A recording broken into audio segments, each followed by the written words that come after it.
السلام علیکم ورحمۃ اللہ وبرکاتہ۔ حضرت ابراہیم علیہ السلام کا ذکر چل رہا ہے۔ پروردگار عالم نے حضرت ابراہیم علیہ السلام کو بہت بڑا مقام اور مرتبہ عطا فرمایا۔ آج میں حضرت ابراہیم علیہ السلام کی اہلیہ محترمہ حضرت سارہ اور حضرت ہاجر رضی اللہ تعالیٰ عنہ کے بارے میں آپ کے سامنے کچھ باتیں پیش کرنے کی کوشش کروں گا۔ یہ سارہ کون ہے؟ حضرت ابراہیم علیہ السلام کو جب رب تعالیٰ نے نار نمرود اور آتش نمرود سے بحفاظت نکالا، حضرت ابراہیم علیہ السلام جب نار نمرود سے بچ کر کے حفاظت کے ساتھ واپس آ گئے، باہر آ گئے، تو حضرت ابراہیم علیہ السلام کے سگے چچا کی بیٹی حضرت سارہ نے حضرت ابراہیم علیہ السلام پر ایمان کو قبول کر لیا۔ وہ ایمان لے آئی اور مسلمان ہو گئی۔ دین ابراہیمی کو حضرت سارہ نے قبول فرمایا، ایمان لے آئی، اور اس کے بعد حضرت ابراہیم علیہ السلام کی شادی حضرت سارہ سے ہوئی۔ ادھر اللہ تعالیٰ کا حکم ہوا، ابراہیم اب بابل ملک عراق سے سفر کر کے تم ملک شام چلے جاؤ، ہجرت کر کے وہاں پہنچ جاؤ۔ حضرت ابراہیم علیہ السلام اپنی اہلیہ محترمہ حضرت سارہ کے ساتھ بابل ملک عراق سے ملک شام کی طرف سفر کرنے لگتے ہیں۔ راستے میں ملک مصر ہے، مصر کا بادشاہ فرعون، یہ وہ فرعون نہیں ہے جو موسیٰ علیہ السلام کے زمانے میں تھا، یہ وہ فرعون مصر ہے جو ابراہیم علیہ السلام کے زمانے میں تھا۔ بہت ہی ظالم و جابر، عورتوں کا بہت ہی دلدادہ۔ اس نے کارندے لگا دیے تھے کہ جب بھی کوئی حسین و جمیل و خوبصورت عورت دیکھو تو فوراً مجھے بتایا جائے، میرے سامنے پیش کیا جائے۔ حضرت ابراہیم علیہ السلام جب حضرت سارہ رضی اللہ تعالیٰ عنہ کو لے کر کے اس کے حدود میں پہنچے تو اس کے کارندوں نے فوراً بتا دیا کہ ایک شخص آیا ہوا ہے جس کے ساتھ بہت ہی زیادہ حسین و جمیل خاتون ہے۔ حضرت ابراہیم علیہ السلام کو اس بادشاہ نے فوراً اپنے پاس بلایا اور کہا کہ بتاؤ یہ کون ہے تمہارے ساتھ جو خاتون ہے یہ کون ہے؟ حضرت ابراہیم علیہ السلام نے فرمایا کہ یہ میری بہن، اس لیے کہ بادشاہ کا قانون یہ تھا کہ اگر کوئی آدمی، کوئی مرد اپنی بیوی کے ساتھ اس کے علاقے میں آتا، وہ عورت اس کو پسند آ جاتی تو شوہر کو قتل کر دیتا اور عورت کو اپنے پاس رکھ لیتا، اپنے حرم میں داخل کر لیتا۔ ابراہیم علیہ السلام نے فرمایا کہ وہ میری بہن ہے۔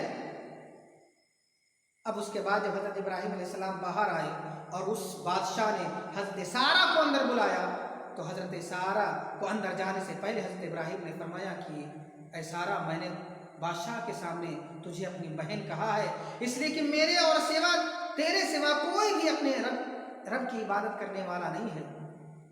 اللہ تعالیٰ وحدہ لا شریک کی بارگاہ میں سجدہ کرنے والا اس وقت صرف میرے اور تیرے سوا کوئی نہیں ہے، تو میری اسلامی بہن ہے، اس لیے میں نے تجھے بہن کہا۔ حضرت سارہ رضی اللہ تعالیٰ عنہ جب اندر گئیں تو حضرت سارہ کے حسن و جمال کو دیکھ کر کے فریفتہ ہو گیا، حسن و جمال کو دیکھ کر کے بے قابو ہو گیا۔ کیوں؟ اس لیے کہ تمام دنیا میں سب سے زیادہ حسین و جمیل اور خوبصورت خاتون کا نام حضرت سارہ ہے۔ روایتوں میں آتا ہے کہ اللہ تعالیٰ نے حضرت حوا رضی اللہ تعالیٰ عنہ کو بہت ہی حسین و جمیل بنایا تھا، بہت ہی خوبصورت بنایا، اور حضرت حوا کی ہم شکل اور ہم شبیہ حضرت سارہ۔ مردوں میں حضرت یوسف علیہ السلام کا حسن بہت زیادہ مشہور ہوا، اور روایتوں میں یہاں تک آتا ہے کہ حضرت یوسف علیہ السلام کا جو حسن تھا وہ حضرت سارہ رضی اللہ تعالیٰ عنہ کا صدقہ، اس لیے کہ حضرت سارہ رضی اللہ تعالیٰ عنہ کی اولادوں میں سے حضرت یوسف علیہ السلام۔ ادھر بادشاہ نے حضرت سارہ کے حسن کو دیکھ کر کے بے قابو ہو کر بری نیت سے حضرت سارہ کی طرف ہاتھ بڑھانے کی کوشش کی۔ سارہ رضی اللہ تعالیٰ عنہ نے اللہ تعالیٰ کی بارگاہ میں عرض کیا، پروردگار عالم نے کرم فرمایا اور بادشاہ کے دونوں ہاتھ خشک ہو گئے، بے قابو ہو گئے، اس کے اندر قابو نہ رہا، طاقت نہ رہی، رونے لگا، گڑگڑانے لگا، چلانے لگا، اے خاتون تو مجھے معاف کر دے، اگر میں صحیح ہو گیا تیری دعا سے تو دوبارہ تمہاری طرف ہاتھ نہیں بڑھاؤں گا۔ حضرت سارہ نے اللہ کی بارگاہ میں عرض کیا، پروردگار اگر یہ مر گیا اس حال میں تو لوگ کہیں گے کہ میری وجہ سے یہ مرا ہے، لہذا تو اسے معاف کر دے اور اس کو صحت عطا فرما دے۔ حضرت سارہ کی دعا سے بادشاہ کے ہاتھوں میں دوبارہ طاقت آ گئی، دوبارہ صحیح ہو گیا، مگر جیسے صحیح ہوا دوبارہ اس کی نیت پھر خراب ہو گئی۔ حضرت سارہ کی طرف دوبارہ اس نے بری نیت سے ہاتھ بڑھایا، اللہ کی قدرت دوبارہ پھر ایسے اس کے ہاتھ خشک ہو گئے، بدن سے طاقت ختم ہو گئی، بلکہ اس سے پہلے سے زیادہ عذاب میں گرفتار ہو گیا۔ حضرت سارہ سے پھر بادشاہ نے عرض کیا، سارہ نے پھر دعا کی اور پھر وہ صحیح سالم ہو گیا۔ تیسری مرتبہ بادشاہ نے پھر بری نیت سے حضرت سارہ کی طرف درازی کی اور حضرت سارہ رضی اللہ تعالیٰ عنہ کی دعا سے پھر وہ صحیح ہو گیا۔ اس کے بعد بادشاہ خوش ہو کر کے حضرت سارہ سے کہتا ہے تمہیں اجازت ہے، اے خاتون جاؤ تم جہاں جانا چاہتی ہو۔ اور حضرت سارہ سے کہا اے خاتون میں نے آج تک تیرے جیسا نیک پرہیزگار نہیں دیکھا، تیری وجہ سے میری یہ حالت ہوئی اور تیری دعا سے میں صحیح ہو گیا۔ تمہاری طریقے سے ایک خاتون اور میرے پاس ہے، تمہاری طریقے سے ایک خاتون اور میرے پاس ہے جس کو میں نے قید کر رکھا ہے۔ جس طریقے سے جب تیری طرف ہاتھ بڑھاتا ہوں تو میرے ہاتھ خشک ہو جاتے، بدن کی طاقت ختم ہو جاتی ہے، ایسے جب میں اس کی طرف ہاتھ بڑھاتا تھا تو اس کی طرف ہاتھ بڑھاتے وقت بھی میرے بدن کی طاقت ختم ہو جاتی تھی اور میرے ہاتھ خشک ہو جاتے تھے۔ تو نہ میں اس کے ساتھ دست درازی کر سکا، نہ تیرے ساتھ دست درازی کر سکا، جس سے پتہ چلتا ہے تو ہی نیک پرہیزگار ہے اور تو ہی بہت ہی کوئی اللہ کی پیاری بندی ہے، اور ایسے وہ بھی کوئی بہت ہی اللہ تعالیٰ کی پیاری اور برگزیدہ بندی ہے، لہٰذا میں چاہتا ہوں کہ اسے تیری خدمت میں دے دوں۔ بادشاہ نے حضرت سارہ کی خدمت میں حضرت حاجرہ رضی اللہ تعالیٰ عنہ کو پیش کر دیا۔ اب حضرت حاجرہ کو لے کر کے حضرت سارہ حضرت ابراہیم علیہ السلام کے پاس آئیں۔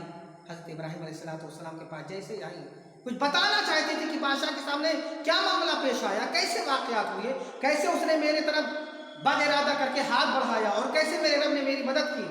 حضرت ابراہیم علیہ السلام نے کہا کچھ نہیں۔ حضرت ابراہیم علیہ السلام نے منع فرمایا اور کہا کچھ نہیں، مجھے اللہ تعالیٰ نے میرے سامنے سے پردے ہٹا دیے اور جو کچھ بھی تمہارے ساتھ پیش آیا ہے شیشے کے گھر کی طریقے سے میں نے مکمل طور سے دیکھا اور ملاحظہ کیا۔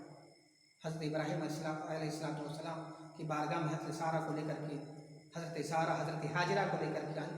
اس کے بعد حضرت حاجرہ رضی اللہ تعالیٰ عنہ کے ساتھ پھر سب لوگ ملک شام پہنچے۔ اب ملک شام میں حضرت سارہ نے اپنے آپ کو بانجھ سمجھا، اس لیے کہ کافی عمر ہو چکی تھی، لگ بھگ 80 سال کی عمر ہونے والی تھی۔ حضرت سارہ نے اپنے آپ کو بانجھ سمجھا، لہٰذا حضرت ابراہیم علیہ السلام کی بارگاہ میں عرض کیا، ابراہیم اے میرے شوہر، اے میرے سرتاج، میں آپ کی بارگاہ میں عرض کرتی ہوں کہ جو باندی میرے پاس ہے، جو خادمہ میرے پاس ہے، اس سے آپ نکاح فرما دیجیے، اللہ تعالیٰ کا کرم ہوگا تو اس سے کوئی اللہ تعالیٰ اولاد عطا فرمائے۔ حضرت سارہ کے کہنے پر حضرت ابراہیم علیہ السلام نے حضرت حاجرہ سے نکاح فرمایا اور حضرت حاجرہ سے حضرت اسماعیل علیہ السلام پیدا ہوئے۔ حضرت ابراہیم علیہ السلام کے شہزادے حضرت اسماعیل علیہ السلام یہ کون ہیں؟ یہ اسماعیل علیہ السلام وہی شخصیت، وہی اللہ کے پیارے نبی ہیں کہ جن کی نسل سے اللہ تعالیٰ نے محمد عربی صلی اللہ تعالیٰ علیہ وسلم کو پیدا فرمایا۔ السلام علیکم ورحمۃ اللہ وبرکاتہ۔